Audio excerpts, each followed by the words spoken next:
Okay, welcome back. Data and Surrealism for LMU Students, Part 2. And we are going to be wrapping up Chapter 13. We've already covered the top three, and we just have one where we are going to be covering Dali. And there you see Rene Magritte, and who also did this on the left.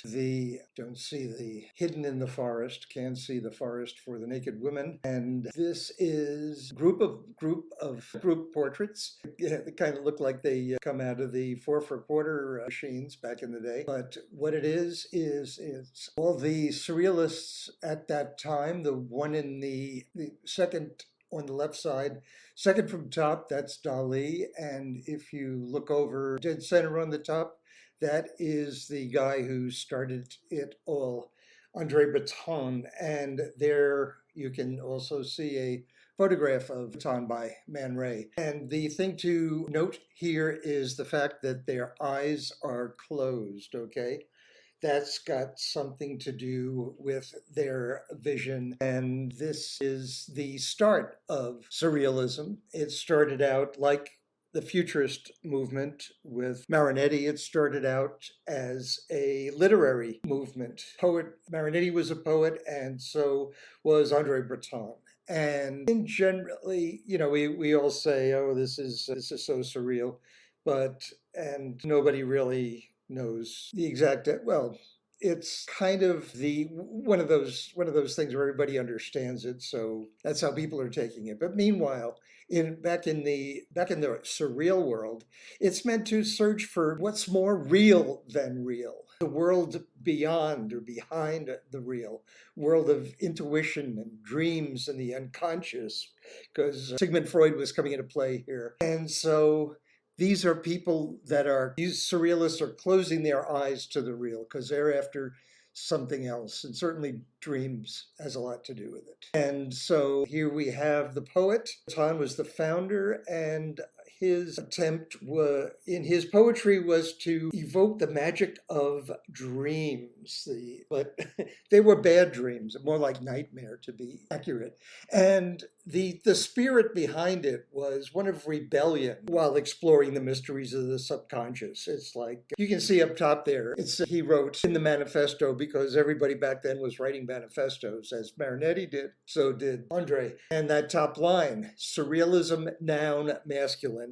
So yeah, there's definitely chauvinism to be looked in at this movement, but we will get back to that some other time or on our own time. But meanwhile, the idea from a poetry standpoint, which the artists transposed into depicting the visual, was to be summarized by Breton's automatic writing. He says the idea would be to put yourself back in a passive, receptive state of mind, and in an attempt to transcend reality, then start writing. First sentence needs to come spontaneously. The first words need to come spontaneously. You put yourself in a passive state, but write quickly without any idea what you were going to write when you put your pen to paper, and you won't even remember what you're writing. More importantly, you don't know what you're going to write. And don't edit, don't self-edit, don't reread what you've written. You just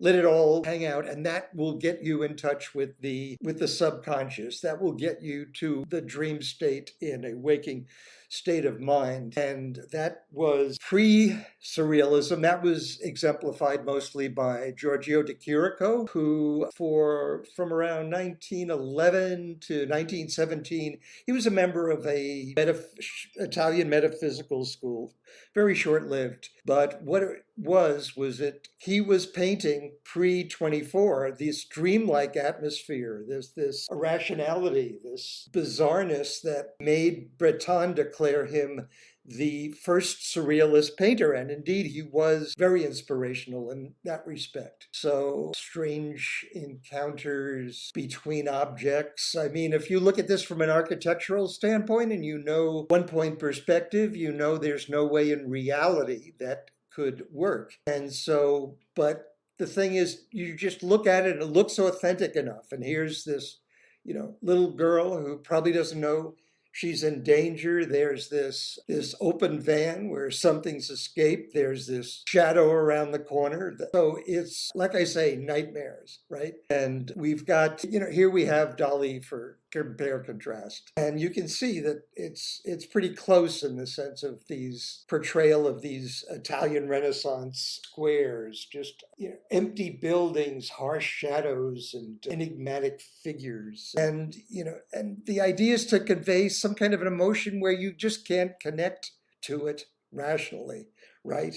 The harsh shadows and the rest of it. So here is basically several decades later, Dali doing his take on Magritte. And, they're exploring the same territory. Like, take a look at the stage in both of these. It's like that was what the Chirico was doing in 1918. And yeah, it's theater, and it's got that theatrical intensity, and it's trying to get the kind of reality as if you were watching a theater performance or being in one. And so the Dali's inspiration for this particular painting came from part of the philosophy that was adapted early on with the surrealists. Basically what they did, that they were taking a line from the Comte de Lautréamont, 19th century poet, and for them surrealism was the search for, quote, the beauty of a chance encounter of an umbrella and a sewing machine on an operating table. So this is operating somewhat. Anyway, yeah, those shadows are looking very Batman, aren't they? So what's we'll get into what the difference is between Dada and surrealism in a bit. But basically, going forward, the bottom line was the Dadaists are very external, right? They were activists, and the surrealists, they were going inward. There you have Sigmund Freud's, a page out of his book, which at the time it hadn't been, it was in 24, it was starting to be released in the United States, but mostly Freud was just known in Europe. And his writings weren't translated that much at first. So unless you were familiar with Viennese, you really didn't know what was going on. But Dali was someone who just instinctually got Freud, and Freud also got him. Freud respected Dali and pretty much discarded the rest of the surrealists, as a bunch of posers, right? And so here we're back to the closed eye. If anyone has seen the half-hour movie by Dali and Louis Buñuel that they did early on in the 20s, you would see this acted out at the very beginning of the movie. This is somehow a reversal of what you usually see in movies where the big climax comes at the very end. Here it's right at the beginning. And that's actually Buñuel there holding the straight razor. And again, the idea is that, the human eye that everybody else is looking through isn't going to do it. So you really got to get rid of those eyes and to capture more of the dreamlike state. And so I'm not going to show you the movie, but be prepared for it at the very beginning if you do see it. Some of you may have already, but in any event, let's go straight to Dali now, who we all know to one degree or another, possibly just by this photo, this painting alone, right? This is the one that he's best known for, and it's kind of the one that surrealism is often the best known for. These whole deep perspective approaches really inspired designers to bring this vast depth to what before was more of a flat printed page. And and again, you can see, since surrealism started, you can see gazillions of imitation surrealism and posters, editorial images, all sorts of things. And so this is basically, okay, we had one student write about this. There were a couple. One I didn't really get how what was being written was related to the picture, but the other one was talking about basically what we started talking about. And again, that's why you really need to focus on the image rather than generalities, like to strike a higher imagination and inspiration in order to reveal a higher subconscious mind within paintings. That's the sort of thing that, before you bother writing it down, assume that we've already talked about that. But this student went on to talk about how Dali also would put himself in what he called a self-induced hallucinatory state, and which he called the paranoid critical method. Here I'm reading from her paper. This method of imagination helped Dali to reach another level in his imagination, which allowed him to create such pieces as the persistence of memory. Okay, that's a good start. And so what you really need to do when you're doing the response papers is go on from there, okay? And, start exploring. Again, detective work, so important with your midterm, your final, and every one of your read about this image and tell us why it's historically important. Like, for example, you could go to a situation where you find out that that figure, that gray figure that he painted, if you flip it, you can see that it's actually a creature with one eye closed with these long eyelashes, suggesting that this creature is also in a dream state. And, the iconography is meant to talk about what the student just wrote about in very general terms, is supposedly a dream that Dali himself experienced. And what we have here next to it, paired, part of his inspiration right there was from Hieronymus Bosch, the Dutch Renaissance painter, mostly famous for his Garden of Earthly Delights triptych. This is actually from the Paradise panel. And he was working back in his days, during the Renaissance, on optical illusions and seeing and painting things that were transformed in front of your eyes without even any motion, right? And so you go back here to Dali, and one of the things that you really need to know about when you're studying the history of design is to what degree the paintings, when you look at fine art, what degree they really have to do with the real world. And it's not just the objects that they're taken from, it's also the everyday, the day-to-day, as we'll see. Like, for example, in this case, here we have a postcard, done way before Dali did this painting, right? And, it was, if the term had been invented back in the 1800s, they would have been calling this, oh, that's very surreal.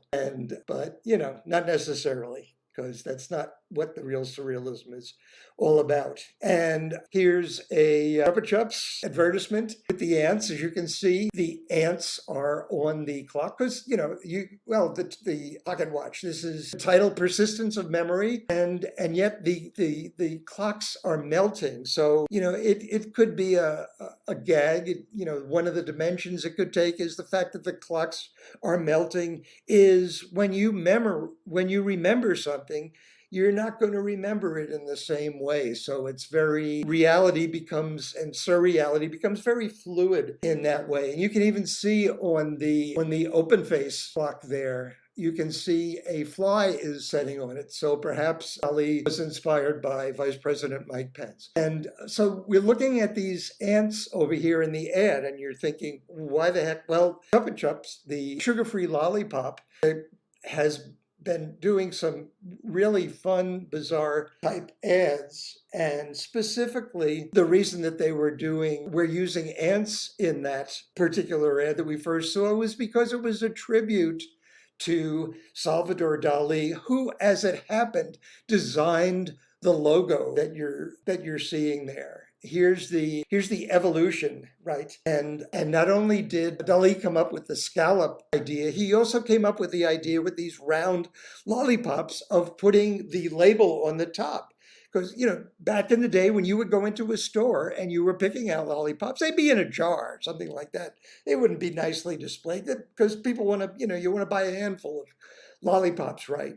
But by moving the logo to the top, you got better branding. So that's just worth pointing out that Salvador Dali, I don't know if it comes up a lot in your art history class, but he was also a logo designer, okay? So to continue along the paranoid critical method, again, it's about looking at one thing and seeing another thing, double reading.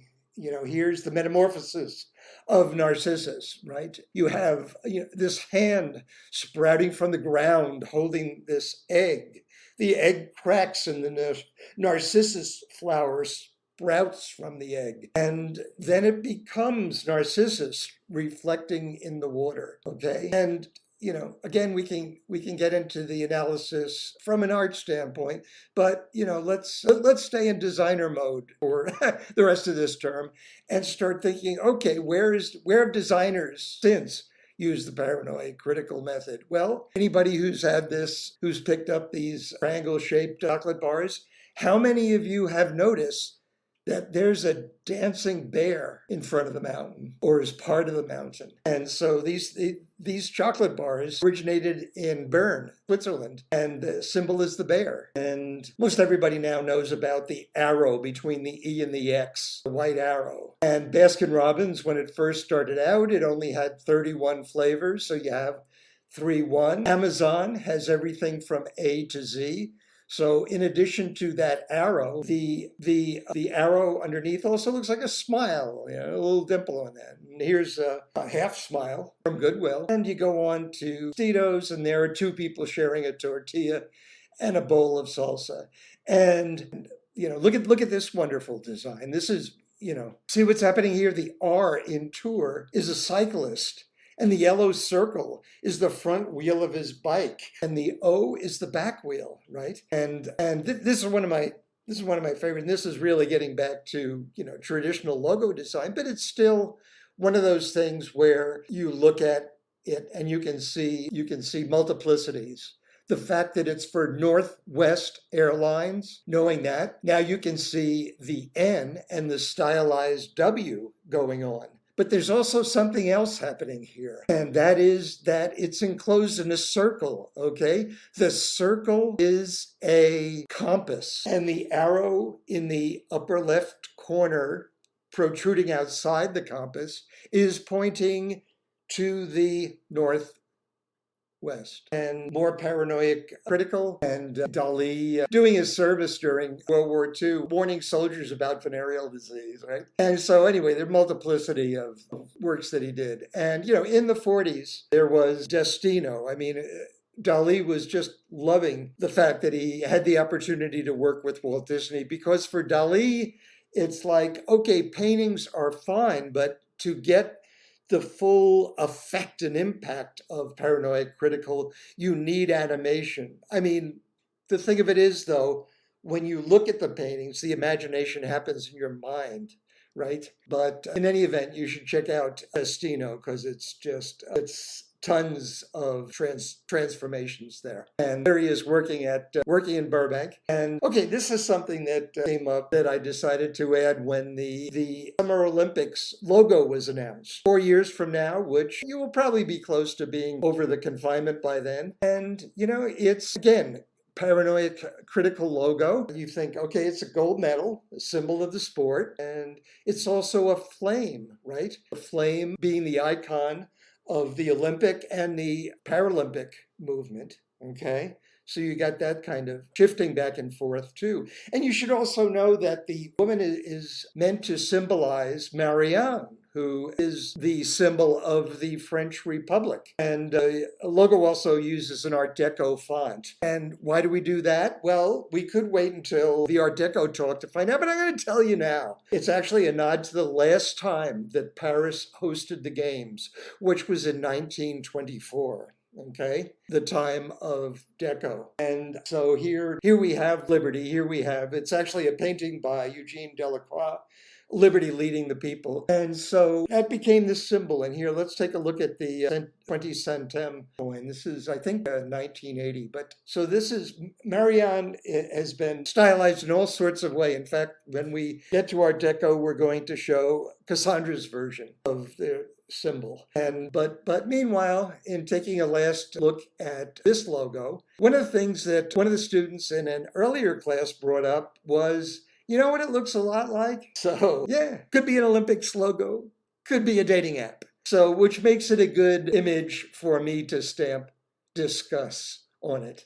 Okay, and as you do, consider this. It's like, okay, it's in Paris. And the one thing you don't want to do if you're any self-respecting diner is you don't want to use the effing Eiffel Tower, right? I mean, cliched to death, right? And but on the other hand, well, okay, first let's do a couple of more other things that when it was first announced and people wrote about it. The French feminists had a couple of takes on it. One of them said it appears to her like a Japanese manga heroine drawn in a latte. So you can imagine, the people at Starbucks Paris doing that. But also that it objectifies women by treating Marianne as an object of sexual desire. And, so this is where I'm sure that they were talking about how the desirability of the lips are coming in play. So, think about that. And I'd really like to hear in the discussion group your take on this sort of thing. But also keep in mind one last thing, that the Paris Games of 1900, okay, were the first ones in which women were allowed to participate. But to wrap up Dali now, he as World War II started appearing on the long vast horizons, Dali was in it for commercial reasons. So he wasn't just a one-shot logo designer. These are two covers from Vogue magazine, one from 39 and one from 44. And of course, you're thinking, why the hell would somebody be putting this kind of weirdness on the covers? Well, because that was the mood of the time, right? People knew that something was about to come down very heavy. And so in that case, this was, this was very appropriate, some lady skip roping while the clouds are appearing in the distance, that sort of thing. And so Dali was doing commercial art, right? And here's one of the ads that were inside one of the fashion magazines. I mean, he became so commercial that Andre Breton, who was very strict about who was and wasn't a surrealist, drummed Ali out of the surrealism movement, saying that he was Avi de Dollars, which is basically an anagram. And so, but the thing about surrealism is it gets adapted by popular culture, like everything else that's popular in art. It gets adapted, fairly quickly in various ways. And that fashion models are always looking for that sort of thing. We touched upon it quickly when we talked about Beardsley, but here, this is actually, that hat was made from a model's hair, right? And, it also gets into that kind of nightmare scenario sometimes with that woman on the light kind of having a Marquis de Sade fetish quality to it. And which brings us to the second surrealist that we're going to be discussing by way of clothing. And so, there's Rene Magritte. And if you look at the 2011 skirt there, and you can, again, meditate on the process, the idea of bringing art back into design, and you will realize that skirt is just full of all sorts of erotic implications. And was there eroticism in surrealism? You bet. And check out a lot of both Dali and Magritte. And so Magritte specifically, let's talk about, he was, as Dali was from Spain, Magritte was a Belgian surrealist. And his thing, what he liked to do was maintain this dialogue between reality and illusion in a kind of a visual poetics, the idea of the interplay between truth and fiction. And he was one of the most remarkable imaginations of the century, in his early days. I mean, everybody, once they get into a groove, fine artists as well, for the most part, they pretty much know, okay, this is going to sell, and they're not as creative anymore. And, particularly when it gets watered down, because, you can't count the number of visual communications that have been inspired by Magritte. And here we noted this quickly, I believe, in the first class. And, art history is not a pipe. What is it? It's a sign that denotes an object and triggers a memory. And so pipe is arbitrary description. The word itself, these words, this is not a pipe, is not a pipe, it's words. And it's, so for Magritte, though, it was a visual manifesto about language and the way meaning is conveyed by symbols, or the way meaning is blocked by symbols, right? And so as designers, we have to keep that in mind. We need to be the masters of our symbols. And so, and I've said it before, the names, images, they are not things. they are classifications. And as I mentioned, when we were talking about the Mohammed cartoons, right? And so, but it demonstrates the relative nature of our use of words and of pictures. And this popped up at a demonstration 4 years ago. And so, yeah, somebody's in denial, but what's really more important than being in denial is getting to an authentic, non-Republican made voting booth within the next 2 weeks or so, okay? So any more thoughts on that? Please discuss. While we move along to the false mirror. Okay, now this is one of those things that this was held in a place of honor at the Museum of Modern Art in New York. I used to, when I was going to Pratt Institute in Brooklyn, on Wednesdays, I'd have a 4-hour break between my 10 to 1 class and my 4 to 7 class. And so between 1 and 4, I would take the subway over to the Museum of Modern Art, and each time I'd spend some time just on one painting that intrigued me. I did it a lot with Picasso's Guernica, and this was particularly appealing. It was one of those ones that was hanging at a 45-degree angle in the corner, and we'll be getting to that when we go on to constructivism. But it was like, the first thing that you think is, okay, the eye is looking at you, right? The viewer. But the more you look at it, the more you realize, as it's reflecting the sky and the clouds in its cornea, that it's actually, to quote a Beatles lyric, looking through you, okay? And again, did surrealism in imagery exist, and poetry? Certainly Lewis Carroll's Alice in Wonderland.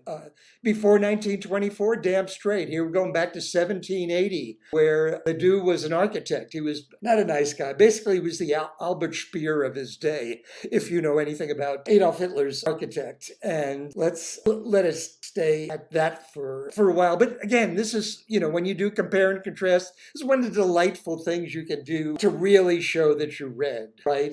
And to be able to tell us, that this is actually the Ledoux Theater that he's portraying, an architecture building of his own, auditorium, opera house, theater, concert hall, all sorts of things. And, you see it popping up in the 1920s and 30s, those interwar years. Remember, all the movements were going on at the same time. You had constructivism, you had surrealism, you had Art Deco, you had the Bauhaus. And here the Bauhaus, here is a photo montage that Herbert Bayer put together. Here is a photographer doing his take, which I put there because I thought it'd be a nice callback to Duchamp, and better than a poke in the eye and a wet stick, as I always say. And then CBS was actually inspired by the Magritte painting. This is the original Eye, as it was created by the great CBS art director, Bill Golden, in 1951. And, you could spend all sorts of time, all sorts of ways talking about all sorts of mystery paperback books. Here we have this kind of night and day sort of thing. It's one of the things that you don't get unless you go, okay, that painting is defying the laws of light. Right? Night and day. That was the direct inspiration for the Exorcist posters. And, and of course we have Magritte breaking the laws of gravity in this instance.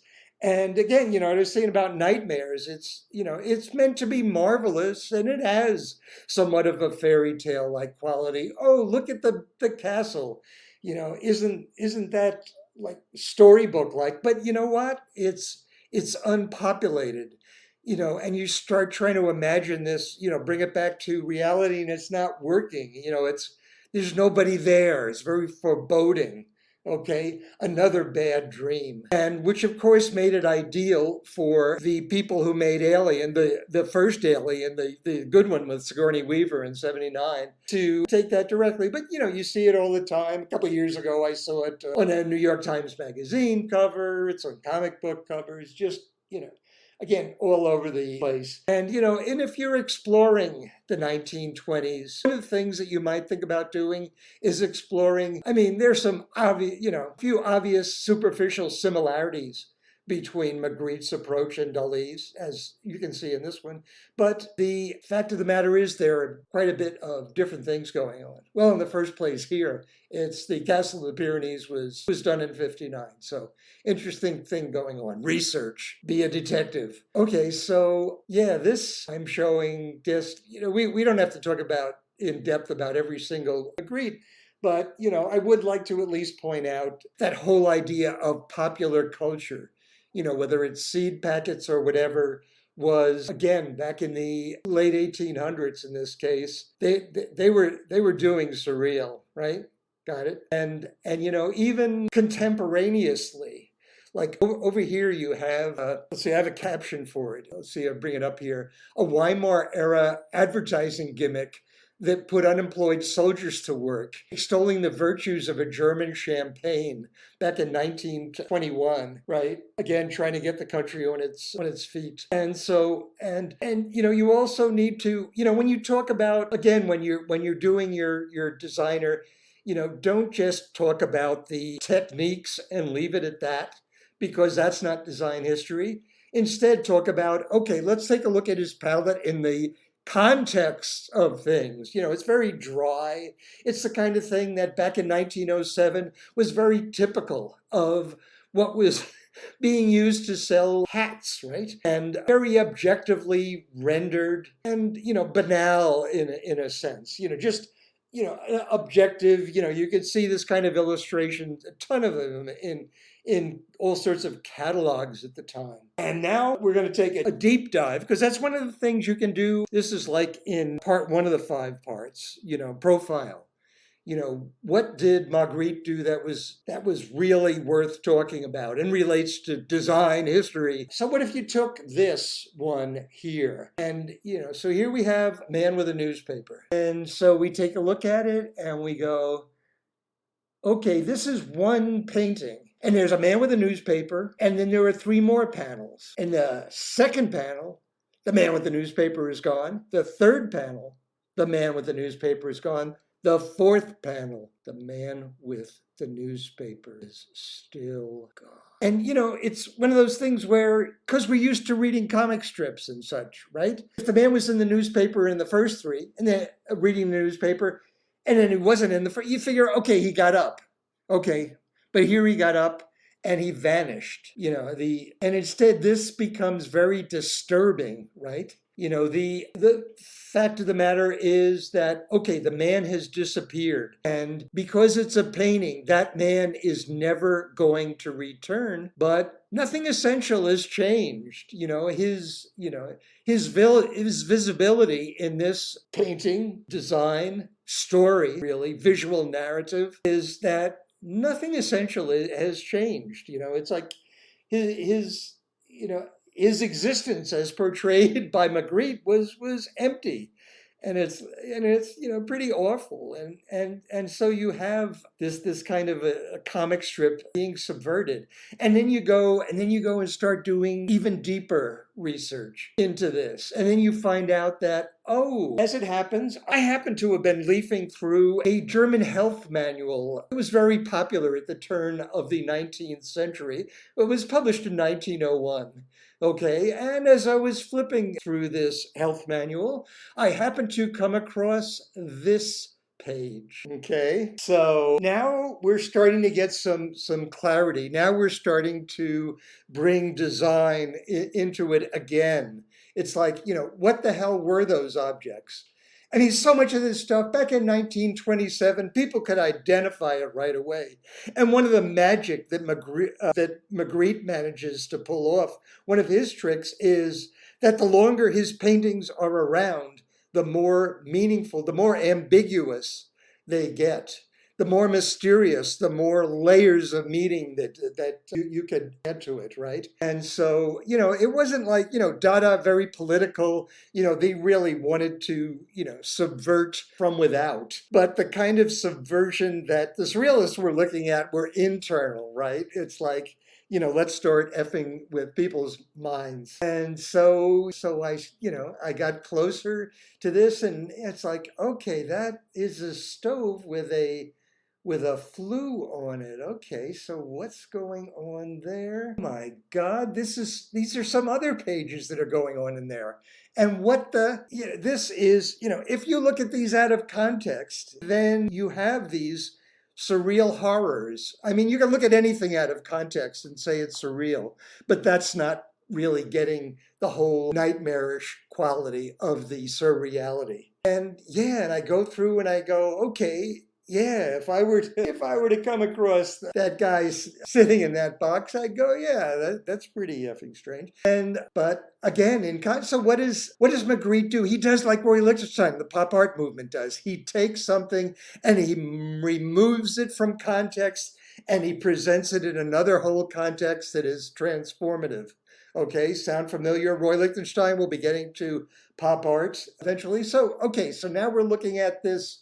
Let's find out more about this stove here. So you can start reading about it, and then let's see. You turn the page, and it's a handsome stove with a flue, and it can be recommended. This is selling the flue, and look at what's happening here with the flue. It's actually creating a smoke-free stove, which was something necessary at the time. The fact that he's smoking in that illustration is kind of beside the point. It's kind of a bit of humor, perhaps, but the whole thing is Magritte went and cropped it. He re-envisioned it. Okay, he appropriated it. And you could go all sorts of ways on talking about appropriation, right? But, keep that in mind, right? It's like a man with a newspaper. It's like you zoom in on a particular image and you start thinking, okay, like Dali, but actually not like him because it's a whole different sensibility. It's about time. Okay, why is it about time? Well, it's certainly about the present and the future, as we just discussed. But look at that newspaper. And some of you may remember that back in the days when daily newspapers existed, what you would do when you read a daily newspaper is basically you would find out what happened the day before. It's about time. And if you you take a close enough look, you'll find that there are slight changes of perspective between each of the four panels, which also adds to the disquiet. It's right. This is, you can see it, say most obviously in the clouds outside, right? And so these slight changes of perspective may relate to the very popular 3D viewing devices that were coming on the market at the time, where, anyway, you all know how they work, okay? And again, it's a matter of illusion. Right. And basically the marvelous thing about this picture is one of the gazillion marvelous things about this painting is what he's done is he has conceptualized pictures of absence, right? The presence of absence, the passage of time, that's representing non-existence. This is the existence of non-existence and a still about duration. All these things are features that are normally thought, no, you couldn't possibly depict that, okay? But, take a look at the surrealists, okay? If you haven't already. Not just take a look, analyze, okay? And so, yes, you're doing Magritte and you're interested in that Magritte he's interested so much in death, okay? For example, you look at Manet's balcony in 1928. For those of you not familiar with the painting that Manet did back in 1869, it looks like this. And so here you have someone looking at a painting and preoccupied much with death and mortality. It's like, okay, what happened to those people, right? Again, that same question as our last picture. So the living pictures remain in memory, which again, you could flash back to Dali's limp watches. And so, okay, this one here, before we wrap up. Oh, we got a couple more.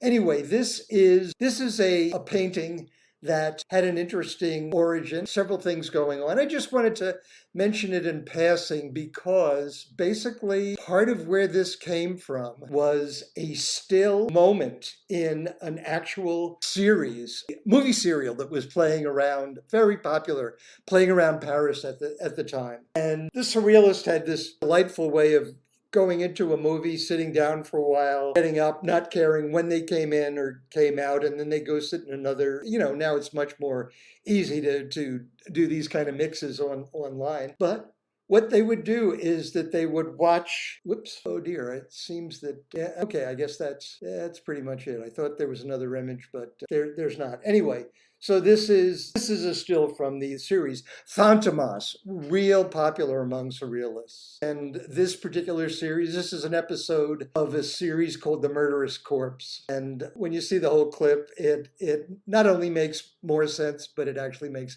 less sense at the same time. Okay, now here are two images that one of the students brought in, and excuse me for not putting the name up because I figured, okay, if I'm not putting a lot of people's names up and they don't have the opportunity to talk, it's kind of unfair. But the important thing is I know who did it. And I've got her notes here. And okay, so again, I have to slog through, when Magritte was born and died. I guess, maybe some of your other teachers tell you, this is the kind of stuff that you have to write. Magritte was a Belgian surrealist who was born here but moved over there. It's like, okay, and this is what he did. Okay, but let's cut to the chase, right? The painting. Okay, this painting that you have here was created in 1966. Okay, the year before he passed away. And I'm talking about the one on the left now, reading left to right. And so, there is a man standing next to his own silhouette, wearing a bowler hat. The hat is a reappearing object in Magritte, indeed. And the man and the silhouette are both staring out at an empty beach with white dramatic clouds, right? And the piece itself has a very calming and still tone about it. Or it would if I wasn't chattering all over it. And so let me read this one properly. How the painting feels as if the world has stopped moving for a few moments. And the ocean itself is a symbol of calmness and reflectiveness. And so, and the ocean generally represents the beginning of a new life, purity, stability, where everyone came from. But for Magritte, the water is a reminder of his mother's death, okay? Magritte's mother struggled with mental health issues. And yeah, and actually if you go back and read about André Breton and what he was doing World War, you'll find about more information about how psychology is rooted in the fundamental foundations of surrealism. So his mother committed suicide by drowning herself in a river not far from where Magritte, his father, his two younger brothers lived. And he was only 14 years old when the mother passed. And he actually saw his mother when she was found pulled out of the river with her face covered by, I've heard dress, I've heard nightgown. And silhouettes, again, I'm still reading from the paper. It's really done well. It's about the best of the group here. Silhouettes have been a symbol representing the big unknown about a character. Even think back about that shadow that we looked at when we started talking about Takiriko, right? And, something that something one cannot meet in the eye. This is what Magritte is trying to portray here, the unknownness he has carried around his whole life, which people cannot just see when they look him in the eyes, okay? He feels as if a chunk of his life has been missing, right? The silhouette gives him and the audience that other perspective he never had. And if you look closely, part of the curtain is seen slightly distorted, reflecting something different from what it actually might be seen to be. Again, very disturbing. But here's how she winds up. She contributes another image. And again, if you just bring the other image and you just show that, then you'll get the whole standard mother died sort of thing. But this is what this particular student did with this. The image below, and we're talking about 1928, although there are no dates. Anyway, another one of his pieces called Les Amants, okay, The Lovers, where you can see two people kissing with cloth over their faces, symbolizing the last image he saw of his mother in the river with her dress over her face. Les Amants was created in 1928, and the image itself is darker and it's heavier than the first, done in 67. And so the comment is showing how he's developed over those decades and possibly tackled with his mother's death throughout that time. At first, when Magritte was younger, it was very dark and rough, as seen in the image below, with the tones and the rough edges. And then you compare it to the one on the left, which was one of his last artworks, where he's possibly had enough time to reflect upon the incident, accept it, and look for brighter days. Well written, well done. Thank you. Okay, so bring it up here. There's all sorts of other ways this can go. Erotic alienation, trying to kiss through a gray cloth. And, but of course it's also, I don't know if some of you have, like me, you've seen this a lot now these days, right? This started popping up around late February of this year for obvious reasons. And, considering that it was his mother, that's another reason to go and open up a interpretation of dreams by Sigmund Freud book. But again, it's around, it's been around, and you're seeing it in all kinds of incarnations these days. Here's a cover of a magazine from 32 or 7. Anyway,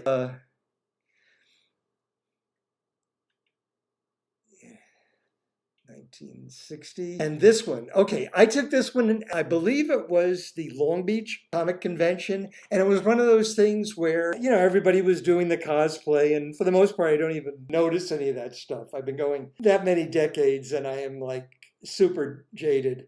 But this couple here, they were walking around and they were silent. They never spoke with each other. And I was, watching them for a while. And finally, I took out my iPhone and mustered up the courage and said, "Can I take your photo, please, for my students?" And a little extra that probably sounded what some people might call surreal. And they lined up, they did the kind of thing that when you're at comic conventions, people do. They're next to each other. They're looking straight at the camera. And I'm going, no, you know what? The creative director in me is coming out, the art director to Photoshop. I'm going, could you two get a little closer? And, like maybe, have a little overlapping going on there. And so it's like, okay, they got closer. They started kind of V shaping. And then I said, okay, now look at each other. And they did. And I was so tempted to say, okay, one other thing that I'd like you to do. And then I started thinking about Sigmund Freud. And I thought, my God, what if they're brother and sister? And I thought, okay, that's it. I'm taking that picture and I'm done. So anyway, and again, surrealism from Buck magazine. Yeah, this would come in handy. This was something else that Trump fans won't wear to their social proximities. Anyway, wrapping up, as I mentioned, Ali was into design. Well, so was Magritte in the mid 1920s. He, like Lautrec, we talked about before, he needed to earn a buck. So he was doing commercial. It was like Magritte's commercialism came prior to his success as a fine artist, and so here you see him doing sheet music covers right around the time that surrealism was starting to pick up. And he would do fashion ads. And, sometimes you think, okay, is this the same mentality that did these sorts of things? Well, when you look at it and you know that is cropped correctly, there you see the fashion model and something's maybe missing. So with that, discuss, and we'll be back soon with Art Deco. Thanks.